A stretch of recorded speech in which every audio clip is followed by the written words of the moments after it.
From KSMQ Television in Austin, this is On Cue, connecting interesting issues and interesting people. On Cue. Bonnie Reitz and Belita Schindler are pillars of the ArtWorks Festival in Austin, and they are joining us today to give us all the details about this festive event.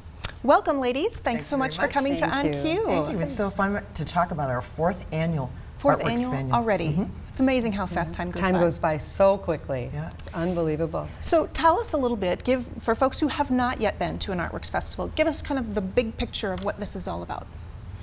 Well, the festival started 4 years ago, and we wanted it to be not just what you usually think of as the artists, but we wanted it to be ArtWorks, where we're featuring artists of the traditional nature, we feature photographers, we have authors, and we have musicians. You have a really unique venue for this event. We love the old utilities building. The building itself is fun to see. Yeah. And so we'll have about 25 artists in what we call the turbine room, and then this year there'll be a lot of artists that'll be outside, kind of in the courtyard area. Okay, and the turbine room is actually, this was a power plant, right? Yes, we call it the Historic Downtown Power Plant. Okay. And we use just a small part of it because the building itself is very large. But we use what's called the turbine room. And like Belita was saying, the building itself is artwork. I mean, it's beautiful, and there's things that from when it was originally the power plant for the city, some of the panels and things. And you talked about the mix of artists. Your definition is quite broad, so let's talk again about, when you talk about fine arts, you know, you've got ceramics and paintings, and We have tell potters, us a little bit. we have fabric artists, we have people that work in glass, we have some very fine jewelers that'll be here. A wood carver that was here last year, he does wildlife wood carvings, and he'll be back. Great. We'll have some demonstrations outside. Okay, so there'll be organized activities beyond just the exhibits. Tell us a little bit more about some of those. Oh, it's fun because as you walk around, you can see, you know, a young woman will be making pottery, and you can actually do it. You know, she has people that stand in line, and then you put on an apron and you can sit down and make pottery. Okay. There's a guy, he's so fun, Peter, who does glass blowing. You can watch him, and then he'll call people up, and you can sit there and actually turn it, you know, and watch that. And then there's a section where there's going to be student artists. Belita and I went to the high school and talked to the students at their program and asked them if they'd like to be a part of the festival. And then there's music all day long, music indoors of a quieter nature. It's more strings and classical music.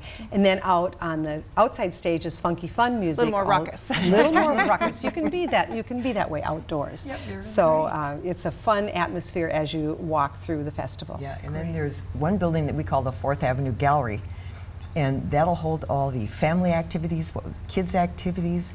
That will be where the high school art will be displayed. We have a puppeteer that will be. Is this where you paint that car? I've seen pictures of that, where you've got this car. Is it the same car every year and you just kind of repaint it? Okay. The very first year we did it, kids painted, and it gets to be thick by the end of the day. But it rained at the end of Saturday afternoon, washed all the paint off, so we were ready to go for Sunday morning. Okay. It was clean and one color, and away we went again. You know, one thing we should mention too, another fun part that's happening all during the day are authors' presentations.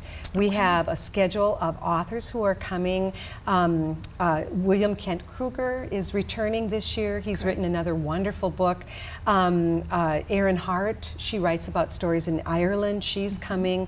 And so all throughout both Saturday and Sunday, you can also go and listen to an author talk about their work. So it's pretty exciting. That's wonderful. And so this is a 2-day event? Saturday and Sunday. Saturday and Sunday. Saturday the 23rd of August. Okay. 22nd and 23rd of August. 23rd this And year. Saturday it'll be from 9 to 5, and then Sunday it's from 11 to 5. Great, great. Now you have a featured artist this year. We want to be sure and mention that, a featured guest artist, Paula Elliott. Tell us about Paula. From New York. From New York? You know, it's fun because we are moving broader and going beyond the Austin connection. You know, this year, as Belita was saying, we have artists from around the states. We have somebody from Texas, and Paula is from New York. But she went here. She went to school in Austin, graduated here, graduated with one of our friends who works on the festival. But she's world renowned. She has her work in different businesses and museums throughout the world, and she's fascinating. And she's coming back to Austin for our festival, so we're very excited. So she'll be exhibiting her works. Will she also be doing any presentations, or will she give a talk as the featured artist? She doesn't actually give a talk, but the artists stand by their work. And then as people flow through, they can ask them questions. So we don't have an exact time, but anybody who would want to meet her can just come to the festival, and she'll be by her art, and they'll be able to ask her questions about it. The things that she's bringing are quite large, so that's going to be fun to walk in and see something that's 4 by 6 feet.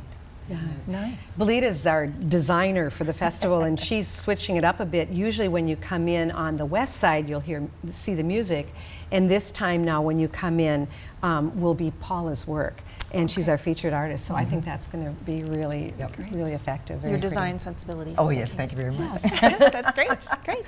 Well, this is definitely a festival where you can come and you can purchase art, right? I mean, part of this is so that artists can not only display their creations, but also have an economic benefit so if there's something to them. that tickles your fancy, and the sales go directly to the artist. So that's a simple way to do it. Great. It's an important part of a festival for the artists themselves, because that's the source of income for them. And another thing that we're real excited about, each year we've had an individual or a business who's donated $5,000 to the festival. Well, it's not to the festival, $5,000 for the Purchase Award. And then they can decide whether it goes to one individual or more, but they purchase award, and then it's displayed in a public place.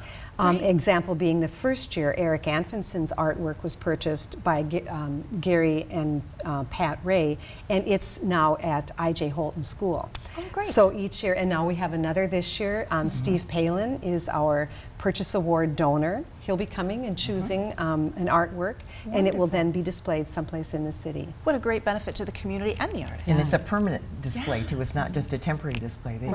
That's great. It's not on loan. It's the community's to remain. Great, terrific. And then the other thing that we have, sorry, I'm butting in. Go right ahead. Saturday evening, we're having our concert at Marcus Ballpark again. That is a really fun family That is event. a big deal. You bring your lawn chairs. And who's the performing artist this year? We have Marty O'Reilly and the Old Soul Orchestra. And interestingly enough, there's an Austin connection. Chris Lynch plays violin. They're a group from out in California. Then we have another group from the cities, Alex Rossi and Root City.